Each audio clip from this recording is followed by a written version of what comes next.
Well, you look at that oak tree and tell me what you can do with that tree. I've only had one person that could pass this test. You don't want anybody. And I think he cheated. Climb it. Huh?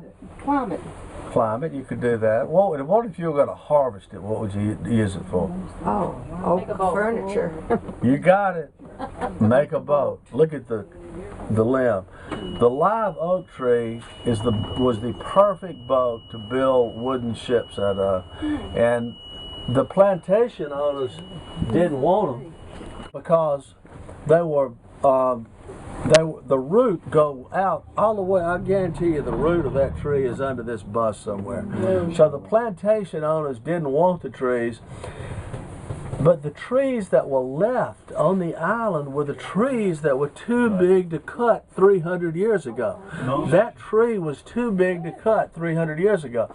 So if you were flying over this island in 1860, you would have looked down and you'd have seen maybe 7 plantation houses around the waterfront, you know, including the ocean, and you would have seen nothing but cultivated cotton fields with big oak trees every now and then planted in there. They were called field hand trees. The reason they were there is they were too big to cut.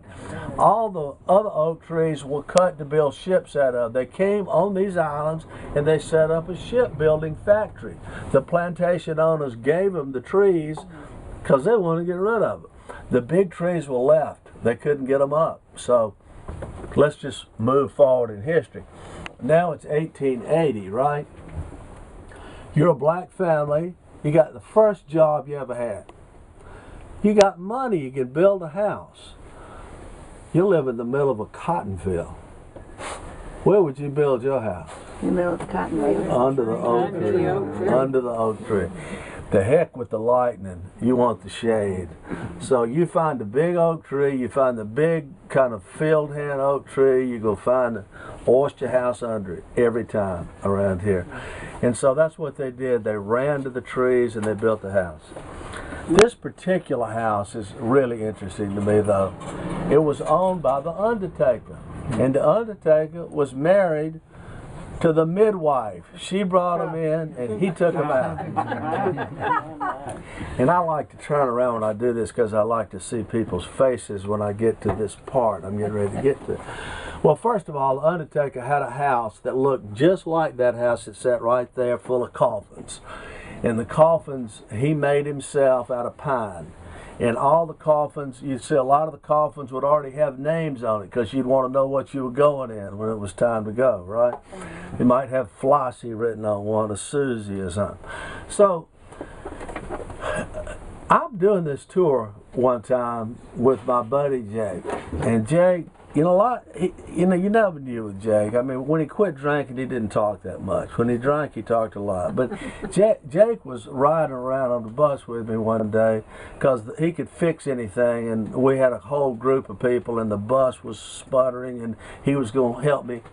So I'm sitting here talking about the undertaker, and all of a sudden, Jake grabbed the microphone from me, and he said, "I used to bomb people with the undertaker." I said, "What?" He said, "Yeah, I used to bomb them as a little boy." I said, "Well, how did you do that?" I'm already getting those looks on these faces too. He said, "Well, first you take all their clothes off like there's a baby and you lays them on the table. Then you put little diapers on them. Then you takes butter and pepper and coffee grinds and you mixes it all together and you rubs it all over their body. Then you puts turpentine to their mouth and they drinks every drop." Now, how they drank the turpentine, I don't have a clue, but that was a form of formaldehyde on this island. Now, I can proudly say that I've been invited to speak at the last 4 or 5 funerals on this island, or more than that, 7 or 8. And of the black population. And out of those original black population, there are about 11 left. And when they're gone, a way of life will have completely vanished off the face of the earth.